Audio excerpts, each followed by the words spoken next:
যোৱা ৰাতি অহা এজাক প্ৰচণ্ড ধুমুহাই তছনছ কৰি থৈ গ'ল লখিমপুৰ জিলাৰ বিভিন্ন প্ৰান্তৰ বাসগৃহসমূহ। বহু গছ উভালি গ'ল সেই প্ৰচণ্ড ধুমুহাত আৰু বহু ঠাইত বিদ্যুতৰ খুঁটা ভাগিছে আৰু ব্যাপক ক্ষতিসাধন হৈছে। এক কথাত ক'বলৈ গ'লে মাজৰাতি অহা সেই প্ৰচণ্ড ধুমুহাজাকত বহু ঘৰৰ বুধ চুৰি গৈছে, বহু ঘৰ ভাগি চেপেটা হৈছে। মই বৰ্তমান উপস্থিত আছোঁ লখিমপুৰ জিলাৰ বিহপুৰীয়াৰ মৰণৈ গাঁৱত। আৰু মৰণৈ গাঁৱত দেখা পোৱা গ'ল যে মই যি স্থানত উপস্থিত আছোঁ, দুজোপা প্ৰকাণ্ড গছ এনেদৰে উভালি পৰি তিনিটাকৈ বাসগৃহ সম্পূৰ্ণৰূপে চেপেটা হৈ গ'ল, সম্পূৰ্ণৰূপে শেষ হৈ গ'ল। আৰু ঘৰৰ ভিতৰত থকা যিখিনি সা সম্পত্তি সেইখিনি প্ৰায়খিনিয়ে ধ্বংস হৈছে। আৰু লগতে এটা কথা ক'ব লাগিব, কোনো ৰকমে যেনে তেনে এই ঘৰত ভিতৰত থকা যিকেইজন লোক তেওঁলোকৰ জীৱন ৰক্ষা পৰিছে, যদিওবা তেওঁলোক আঘাতপ্ৰাপ্ত হৈছে যথেষ্ট পৰিমাণৰ। মই দেখুৱাই আছোঁ পোনপটীয়াকৈ সেই ভয়ংকৰ ছবি চাওক। মাজৰাতি শুই আছিল। এইখন এখন ই ৰিক্সাখন একেবাৰে গছে হেঁচা মাৰি ধৰি ই ৰিক্সাখন একেবাৰে শেষ কৰি পেলালে। কেৱল এইখন ই ৰিক্সাই নহয়, ইয়াৰ ভিতৰত থকা যিখিনি ঘৰটোৰ ভিতৰত থকা, হয়তো দৰ্শকসকলে দৃশ্যসমূহ দেখিয়ে গম পাইছে যে এজোপা প্ৰকাণ্ড গছ যেতিয়া ঘৰৰ ওপৰত সৰি পৰিব, তাকো মাজৰাতি কেনেকুৱা ধৰণৰ পৰিৱেশ সৃষ্টি হ'ব পাৰে। এই ঘৰটোত থকা কেইবাজনো লোক আঘাতপ্ৰাপ্ত হৈছে আৰু তিনিটাকৈ বাসগৃহ ইতিমধ্যে প্ৰচণ্ড ধুমুহাত গছ বাগৰি পৰি এনেদৰে ক্ষতিসাধন হৈছে। ইয়াৰ যিসকল লোক আছে তেওঁলোকৰ লগত মই কথা পাতিম বা কেনেধৰণৰ কিমান ক্ষতি হ'ল সেয়া জানিবলৈ যত্ন কৰিম। আৰু ইয়াত দেখিছোঁ ই ৰিক্সাখন আমি দেখিলোঁ একেবাৰে শেষ চেপেটা হৈ গ'ল।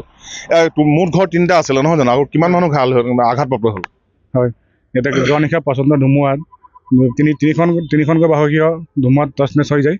আৰু ইয়াতে আপোনাৰ প্ৰায় 10-15জন লোক আছিলে, তাৰে কিছু সংখ্যক আঘাতপ্ৰাপ্ত হয়। আৰু আঘাত কেনেকুৱা ধৰণৰ? গুৰুতৰভাৱে আঘাত পাইছে নেকি?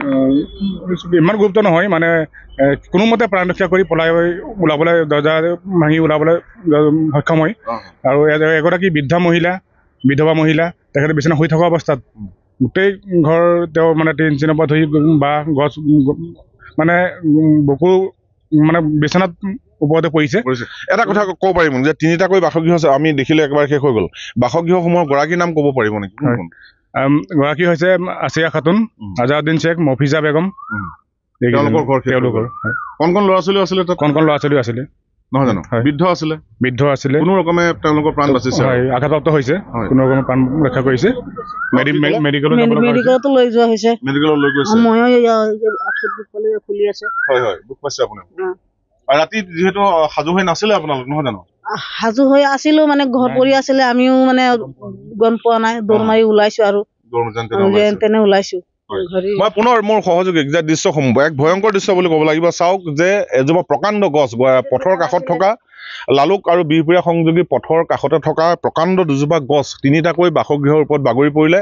আৰু মই পুনৰ এটা কথা জনাম যে এইটোৱেই নহয় দৃশ্য, লখিমপুৰ জিলাৰ বিভিন্ন প্ৰান্তত আজি যোৱা ৰাতি অহা প্ৰচণ্ড ধুমুহাই বহু স্থানতে ব্যাপক ক্ষতিসাধন কৰিছে। বিদ্যুতৰ খুঁটা উঘালি পৰিছে, যাতায়াত ব্যাহত হৈছে আৰু বহু লোকৰ ঘৰৰ মুধচ উৰুৱাই লৈ গৈছে।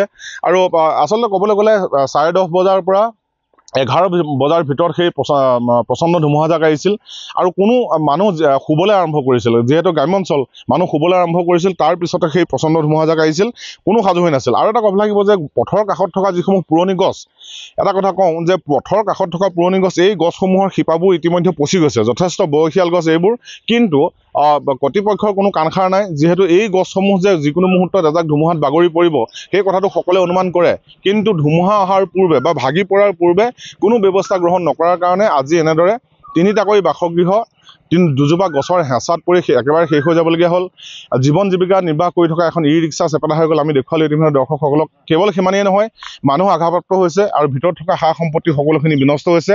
আৰু লখিমপুৰ জিলাত এনেকুৱা দৃশ্য যোৱা ৰাতি কেইবা ঠাইতো হৈছে। আমাৰ হাতত খবৰ আহিছে আৰু সবিশেষ তথ্য আমাৰ দৰ্শকসকলক আমি জনাই থকাৰ যত্ন কৰিম। আপুনি বিচৰা বাতৰি পাব কেৱল নিউজ 18 এপত।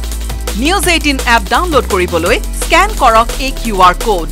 গুগল প্লে ষ্টৰতো পাব এই নিউজ 18 এপ।